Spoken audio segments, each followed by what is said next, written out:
जैसा हमने press release में आज सुबह बताया कि 7 मई को हमें एक सूचना प्राप्त हुई थी एक विसल ब्लोअर के द्वारा 7 मई की रात को कि एग्ज़ाम कंडक्ट होने के बाद उन्हें विसल ब्लोअर ने ये लिखा था कि उन्हें एग्ज़ाम कंडक्ट होने के पहले एक व्हाट्सएप मिला था जिसमें कि कुछ प्रश्न थे जो कि एग्ज़ाम से मैच कर रहे थे। हमारा परीक्षा नीट की परीक्षा 3 मई को संपन्न हुई थी, पूरे सुचारू रूप से संपन्न हुई थी।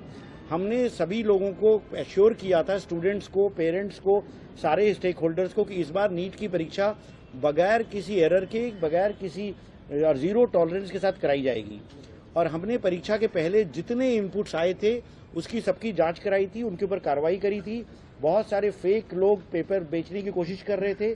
120 टेलीग्राम के चैनल ब्लॉक किए गए थे। 3 तारीख को जो परीक्षा हुई बिल्कुल सुचारू तरीके से हुई।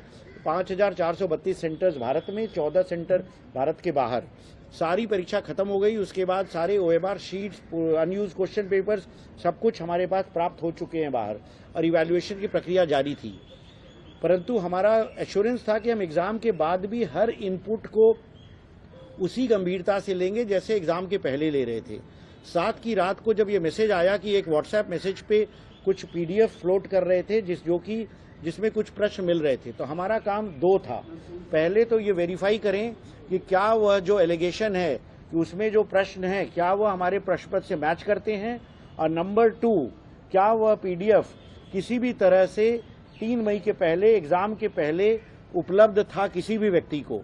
तो जब हमने उसकी जांच कराई लॉ एनफोर्समेंट एजेंसीज से, तब ये पाया गया कि कुछ प्रश्न उसमें से मैच कर रहे थे जो हमारे प्रश्न पत्र थे। और जो पुलिस का इन्वेस्टिगेशन था उसमें भी यह प्राप्त हुआ कि 2 तारीख को और 1 तारीख को कुछ लोगों के फोन पे वो PDF मौजूद था।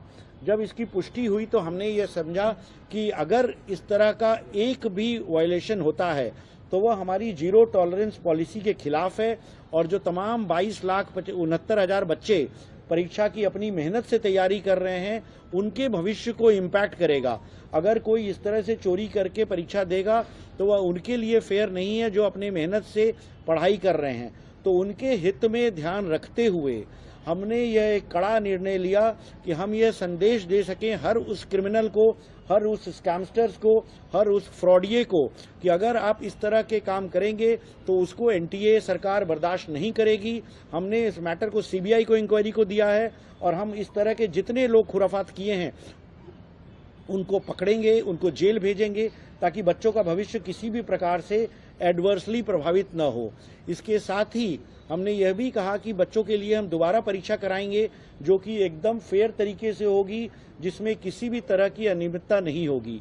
तीसरा, हमने NTA के ऊपर जिम्मेदारी लेते हुए यह भी निर्णय लिया कि हम जो अगली परीक्षा दोबारा कराएंगे उसके लिए कोई एडिशनल फीस नहीं चार्ज करेंगे, और न ही सिर्फ वह, क्योंकि बच्चों को दोबारा आना पड़ रहा है परीक्षा देने के लिए, हमने जो पहली बार जो परीक्षा कराई थी उसके लिए जो फीस ली थी उसको भी हम रिफंड करेंगे, ताकि NTA अपनी जिम्मेदारी को समझे। और हमने सारी जो इन्फॉर्मेशन है वह CBI को उपलब्ध करा रहे हैं, ताकि CBI जो भी व्यक्ति हो उसको ढूंढे, उसको जेल भेजे, उसको उसकी सजा दिलाए, जिससे कि इस तरह की जो एग्जामिनेशन की प्रक्रिया में समय समय पर इस तरह की रिपोर्ट आती रहती है, इसका एक बार में खत्म किया जा सके। तो इसलिए इतना बड़ा निर्णय सरकार ने, NTA ने आज सुबह लिया है।